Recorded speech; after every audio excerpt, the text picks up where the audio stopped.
plateau. Bonjour, bienvenue sur le plateau TV du Forum de l'orientation, édition 2019. Je suis en compagnie de deux journalistes en herbe qui nous viennent d'une classe de 3e du Collège Béjon. Donc je vous présente Grace. Bonjour Grace. Bonjour. Et Ryan. Bonjour Ryan. Bonjour. Et notre premier invité de l'après-midi, Monsieur Pierre Le Floch du lycée des métiers d'Arsonval. Bonjour. Bonjour. Bienvenue. Et je vais laisser nos journalistes vous poser les questions. Merci à vous. En quoi consiste votre métier? Alors le métier, ça consiste à des fonctions relativement larges, mais pour faire court, en lycée professionnel ou en lycée technologique. Donc je suis directeur délégué formation. Nous avons plutôt la fonction d'adjoint au chef d'établissement. Et on a plutôt un niveau d'expertise sur toutes les formations professionnelles. Donc on pilote ou on participe à copiloter toutes les formations professionnelles dans un établissement. D'accord. Voilà. Quelles études avez-vous fait pour faire ce métier? Alors, on va dire il n'y a pas de parcours type. Je suis d'abord d'origine enseignante, c'est-à-dire que j'étais enseignant, j'enseignais à des élèves en lycée professionnel. Et en amont, en fait, j'ai eu une étude classique, je suis passé par le lycée professionnel, ensuite j'ai passé un BTS, ensuite j'ai travaillé quelques années en entreprise, et je suis devenu enseignant beaucoup plus tard. Votre métier est-il genré? Comment? Votre métier est-il genré? Genré? S'il y a plus d'hommes ou de femmes? Ah! Alors moi j'ai pas connaissance de tous les collègues qui sont dans les établissements, mais globalement je dirais qu'on est presque à parité. Il n'y a pas forcément plus d'hommes ou plus de femmes. D'accord. Quand vous avez commencé à étudier, vous vous disiez que vous allez faire ce métier-là, ou Pas- vous vous étiez dirigé vers une autre voie qui vous a pas plu? Pas du tout, je ne savais pas ce que je voulais faire. Donc pour rebondir sur le forum, ce que j'ai l'habitude de dire aux jeunes, c'est qu'il y a beaucoup de formations, il y a beaucoup de possibilités. Je pense que la qualité majeure pour faire son choix, c'est d'être curieux, de s'intéresser à tout, d'aller voir des gens qui font un métier pour en avoir une bonne représentation. Et ça aide à conforter son choix. Mais ça, c'est quelque chose, c'est un processus qui est très très long, qui n'est pas simple. Et il faut du temps pour faire son choix. Je pense que de faire son choix comme ça en une journée, c'est pas possible. C'est quelque chose qui doit mûrir dans le temps. D'accord. Pouvez-vous nous décrire une journée type à peu près? Alors dans nos fonctions, la journée type, elle n'existe pas forcément. On a un bureau, on est souvent dérangé par le téléphone. On passe notre temps à résoudre des problèmes divers et variés. Et donc du coup, c'est pas réellement une journée type. Il n'y a pas une journée qui se ressemble. Et ça vous plaît? Ah oui, tout à fait. Si ça me plaisait pas, je le ferais pas, j'aurais fait autre chose. D'accord. Qu'est-ce qui vous a poussé à faire ce métier? À l'issue d'être enseignant, moi, je pense que j'avais fait un peu le tour de la question, et c'est surtout l'envie de faire autre chose, de découvrir autre chose, de se projeter dans un milieu qu'on ne connaît pas. À chaque fois, c'est un peu un challenge en fait. On se dit bah tiens, je sens très bien ça, et puis il faut y aller, je pense, parce que ça fait évoluer, ça amène d'autres expériences humaines. Voilà, c'est une forme. Je dirais, c'est derrière, il faut de l'appétence, c'est-à-dire il faut de la curiosité, et ça fonctionne. D'accord. Pour vous aussi, ça fonctionnera. Et vous travaillez plus en équipe ou bien seul? Oui, on travaille énormément en équipe. C'est-à-dire que le point commun sur tous les métiers, une condition de réussite d'un système pour que ça fonctionne, que ce soit en entreprise ou ailleurs, c'est le travail d'équipe qui prime. Voilà.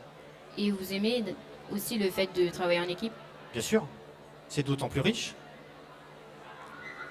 Quels sont les avantages et les inconvénients de votre métier? Les avantages, c'est qu'il n'y a pas une journée qui se ressemble.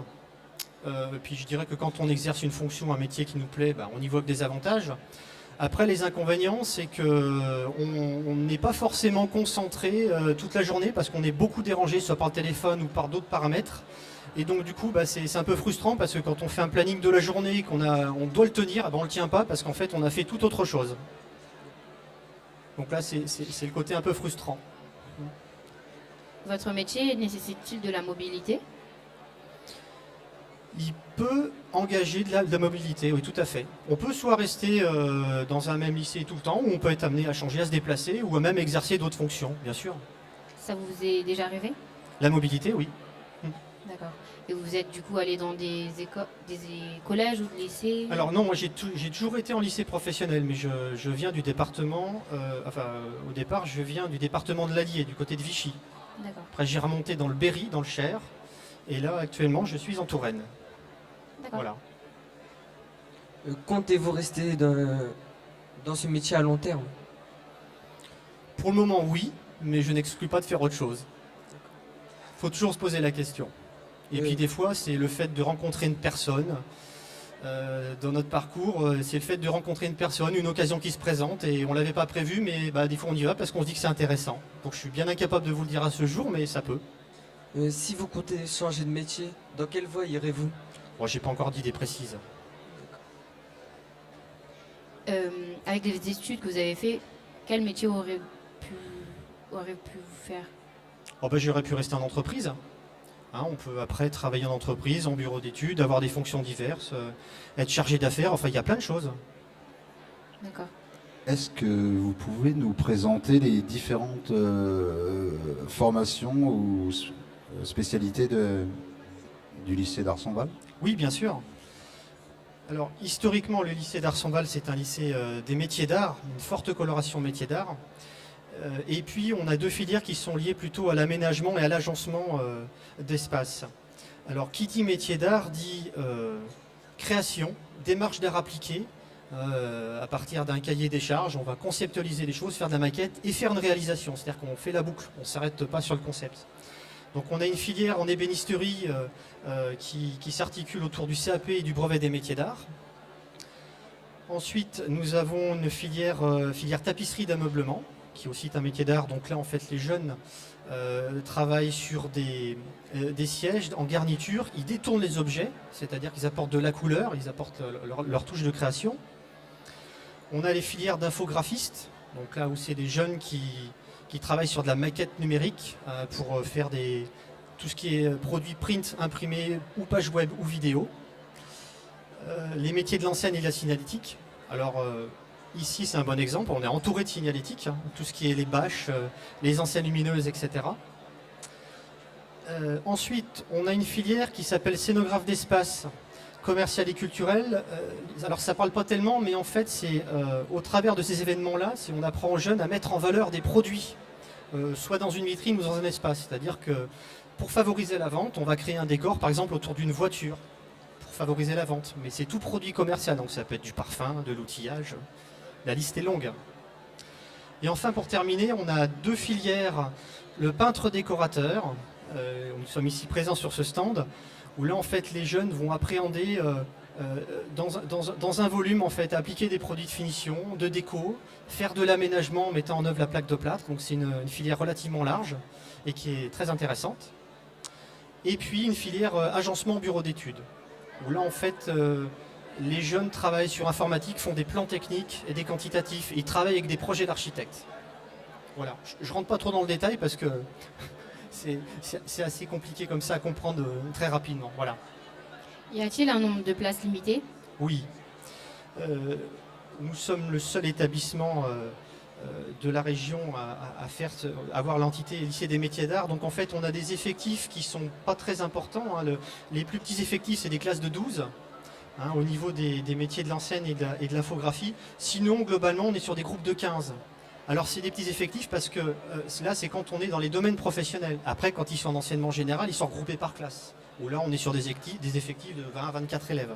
D'accord. Y a-t-il des sélections aussi? Oui.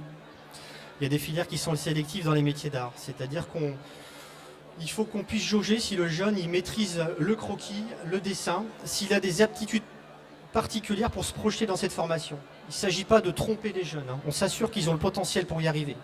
Voilà, ça c'est important. Et quelle formation est directement très remplie? Alors, il y a deux formations, enfin trois, mais les deux premières c'est l'infographiste et puis le scénographe d'espace. Là on doit mesurer qu'il soit capable de répondre, de comprendre des consignes et de faire des croquis et des réalisations graphiques. Et puis on a les métiers de l'enseigne, où là où on jauge s'ils sont capables, pareil, d'avoir un esprit créatif. D'accord. Ce métier offre-t-il des perspectives d'évolution professionnelle?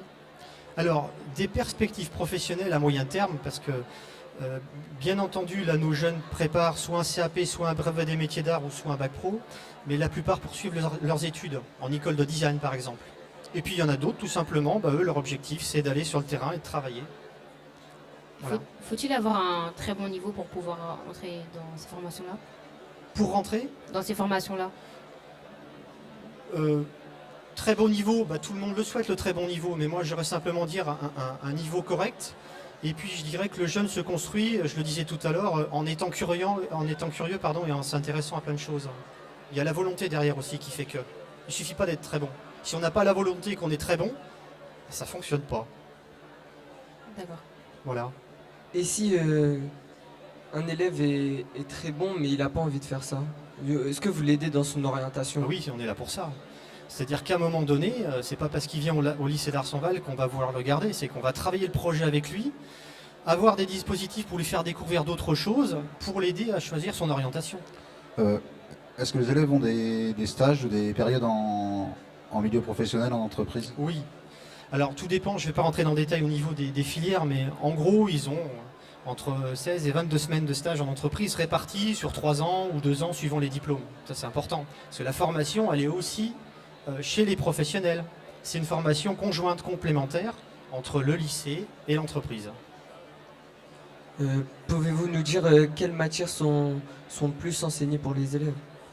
Alors, il y a les domaines professionnels qui prennent la plus grande partie, puis après, il y a tout ce qui est enseignement général. On continue à faire des maths sciences, des langues, etc. etc. C'est déjà la fin de l'interview. On va laisser Grâce vous poser une dernière question et on vous remercie d'avoir pris du temps pour nous répondre. Je vous en prie, avec plaisir. Cette branche d'activité a-t-elle beaucoup évolué depuis que vous l'exercez? Comment? Cette branche a-t-il beaucoup évolué depuis que vous l'exercez? Vous voulez dire cette branche, les filières métiers d'art? Oui. Je pense que si ça évolue, c'est pas grâce à moi, c'est grâce à l'équipe, c'est grâce à tout le monde en fait. Et c'est grâce aux jeunes parce que souvent, nous on a pour habitude aussi, quand on fait des salons, c'est de faire la promotion par nos jeunes. Parce que je pense que, je pars du principe que les jeunes, c'est les meilleurs communicants. Voilà, donc c'est l'affaire de tous en fait, c'est pas de l'affaire que de moi. D'accord. Merci. Merci à Merci vous. beaucoup. Merci.